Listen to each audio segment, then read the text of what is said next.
భవిష్యత్తులో ఇలాంటి వ్యక్తులు రాజకీయాల్లో ఉండడానికి అర్హతే లేదు. ఇలాంటి వ్యక్తులకి ఐఎమ్ వెరీ క్లియర్.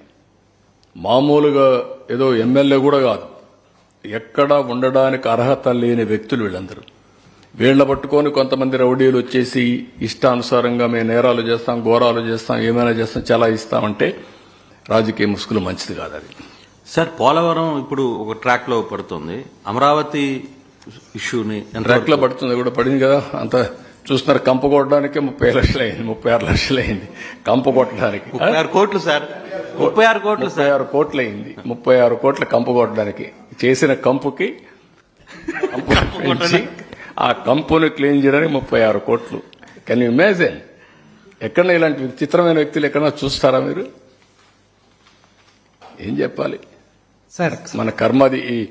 వేరే దేశాలు అయితే ఏం చేస్తారో తెలియదు కానీ నాకు మనకి అమరావతి నుంచి కూడా కొంత అమరావతి కోసం ప్రతిగా కొంత ఫండ్ వస్తుంది అనేది మనకు మొదటి నుంచి. ఇప్పుడు ఈ కేబినెట్ లో దానికి సంబంధించిన ఏమైనా చర్చ కాదు, వాళ్ళు కూడా చెప్పారు కదా, బయోలాటరల్ ఫండ్స్ అని ఇప్పిస్తున్నాం అని చెప్పారు. అవన్నీ తర్వాత వర్కౌట్ చేసుకుంటాం. ముందు డబ్బులు వస్తాయి, పనులు స్టార్ట్ అవుతాయి. స్టార్ట్ అయిన తర్వాత ఏ విధంగా చేయాలని వర్కౌట్ చేస్తాం. ఇవన్నీ వర్కౌట్ చేద్దాం. అమికబుల్ గా ఇవన్నీ వర్కౌట్ చేయాలి. It is a national wealth, national project. It is for the society, for the community. ప్రజల కోసం చేసే ప్రాజెక్ట్ ఇవన్నీ. ఎవరికి నష్టం జరగకుండా చేసుకోవాలి.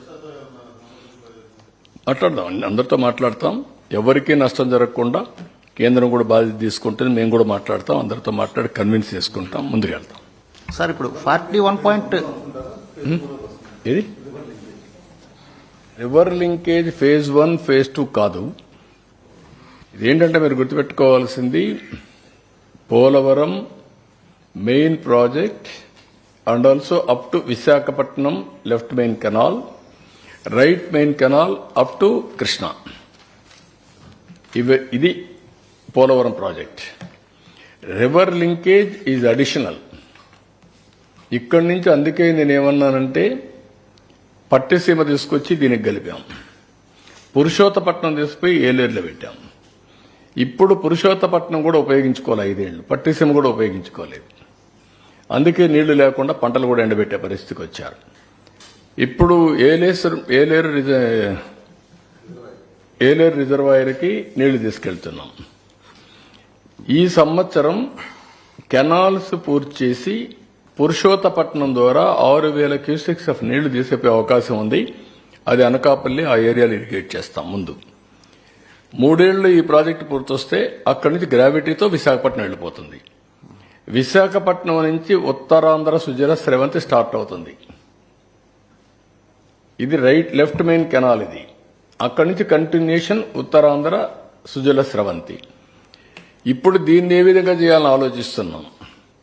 ఇది అయిన తర్వాత ఇదే కెనాల్ను కూడా వెడల్పు చేయడమా, పక్కన తీసుకోవడమా తీసుకుంటే అడిషనల్ వాటర్ తీసుకొచ్చి నాగార్ సాగర్ రైట్ మెయిన్ కెనాల్కి పెన్నా లింక్లో పడేస్తాం. అది వైకుంఠపురం బ్యారేజ్ కట్టి, లేకుంటే బ్యారేజ్ లేకపోయినా పర్వాలేదు అనుకుంటే తీసుకోగలిగితే తీసిపోయేసి రైట్ మెయిన్ కెనాల్కి నాగార్ సాగర్కి ఇస్తే ఒక 150 టీఎంసీలో 60, 70, 100 టీఎంసీకి నీళ్లు ఇస్తాం. ఈ కృష్ణా డెల్టా నీళ్లు, Nagar Sagar right main canal కూడా నీళ్ళని ఒక 200, 250 టీఎంసీ నీళ్లు శ్రీశైలంలో పొదుపు చేసుకుంటే అది రాయలసీమకి ఇస్తాం. అప్పుడు రాయలసీమ బెనిఫిట్ అవుతుంది, ఇక్కడ బెనిఫిట్ అవుతుంది. అవసరమైతే నెక్స్ట్ ఫేజ్ పెన్నా నదికి అనుసంధానం చేయడం, ఉత్తరాంధ్ర సుజల స్రవంతి ద్వారా వంశధారకు తీసుకుపోవడం. అప్పుడు నదుల అనుసంధానం 90% పూర్తి అయిపోతుంది. అక్కడి నుంచి చిన్న చిన్నవన్నీ కంప్లీట్ చేసుకోవాలి.